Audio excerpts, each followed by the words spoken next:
Hey everybody, I'm Pastor Nathan and I'm super excited to be part of your daily devotional in the Journey Guide. And I get to do day 17 today. And I'm going to read out of the book of Nehemiah, chapter 2, verse 17. It says, "But now I said to them, you know very well what trouble we are in. Jerusalem lies in ruins and its gates have been destroyed by fire. Let us rebuild the wall of Jerusalem and end this disgrace." What Nehemiah is doing is stating the obvious. It's not a surprise to them because they know the walls are broke down and they know the situation that they're in and they know where Jerusalem's at. The problem is sometimes when we face circumstances that look bigger than us or way bigger than us, we don't know how to take the next step. It's almost like we stall out or we get paralyzed. And for them, that's exactly what's happened. They have become paralyzed simply because they don't know what the next step is or even how to take it. So he says to them, you know very well what trouble we're in. Well, of course they do. They just don't know what to do. And so Nehemiah comes along and he starts to talk about how they're going to do this so that it will start to happen. Talk people through what it means to take the next step. For Sandy and I, when this whole 10,000 Reasons campaign was coming about, long before we started talking about it as a church, we started talking about it as a staff.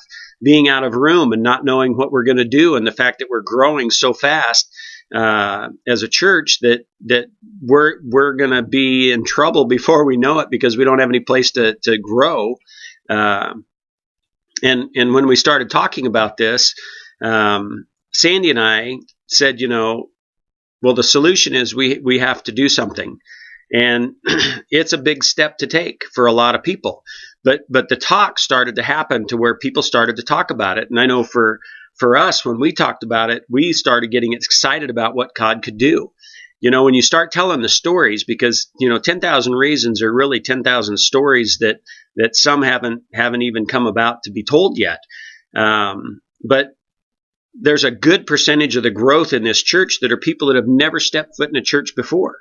And when they're invited by their friends who also weren't church-going people, but they had an encounter with God, they start to say, well, what's this about? And they want to get involved too. And so there's this buzz around what's happening at Christ Place, and it's not magical of what we're doing. It's really just God doing something in and through us, and we get to be a part of it. And so the talk starts to build the excitement and the emotions for people to want to get on board with this.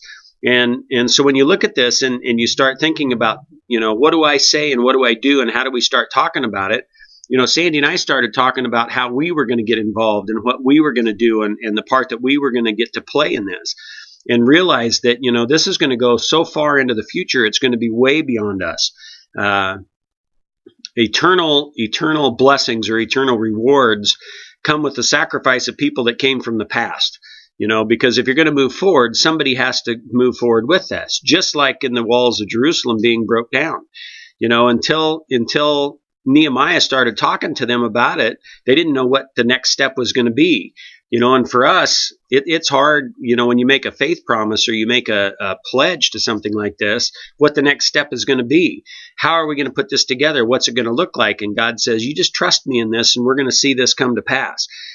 So for us, when we started talking about this, that's when we were able to start taking the next step. And, God really showed me what that I thought that we should be doing. But until I started talking through that with Sandy, she didn't feel that, or she didn't understand that, or she didn't even know what it was going to look like. And so as we started to talk through this, then she started getting excited, and then she was almost scaring me in some areas too, as she was talking about it. And now we've engaged in talking about this with other people and in our Connect group, and there's this excitement. We've been to the spotlight events that have been going on, and the excitement when the people come into this and then they leave and they say, wow, that was amazing. We had no idea, just vision and direction. And so it starts this buzz or this talk. And so in your own lives, the challenge is, what are you talking about? How are you trying to figure out what the next step is going to be for you and where you're going to go with this, but it's really that it's okay to talk about it, because usually as you talk about it, that's where things start to flesh themselves out. and then we can actually take those next steps, just like they did in Nehemiah's days.